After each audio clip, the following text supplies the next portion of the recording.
এক শান্ত গ্রামের কোণে ছিল এক মিষ্টি মেয়ে, নাম তার নীলা। আর সেই একই গ্রামে ছিল এক দুষ্টু কিন্তু সোজাসাপটা ছেলে, রাহুল। ছোটবেলা থেকেই তারা একে অপরকে খুব পছন্দ করত।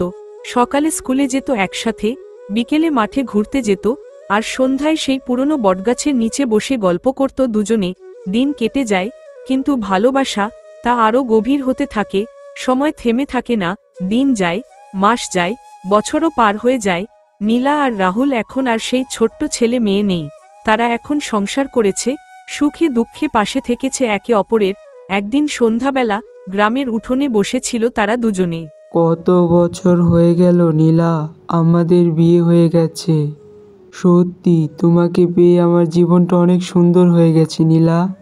জীবন পাল্টে গেছে।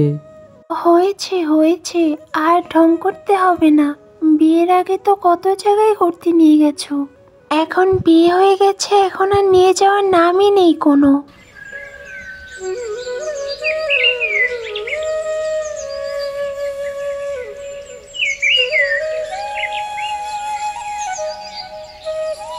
কি গো নীলা, কোথায় গেলে? তাড়াতাড়ি আসো, তাড়াতাড়ি আসো। কোথায় গেলে নীলা? কোথায় গেলে তুমি? কি হয়েছে?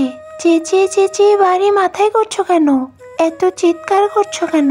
কোথায় ঘুরতে নিয়ে যাবে শুনি? সকাল থেকে আমি এত কষ্ট করে রান্না করলাম, এগুলো কে খাবে শুনি? সব খাবার তো নষ্ট হয়ে যাবে এখন। আরে চলো চলো, তুমি তো বলো তোমাকে ঘুরতে নিয়ে যাই না, আজকে তোমাকে ঘুরিয়ে নিয়ে আসি, চলো। অনেক সুন্দর একটা জায়গায় ঘুরতে নিয়ে যাব তোমাকে, আর একটা দিদির হোটেলে খেতে যাব।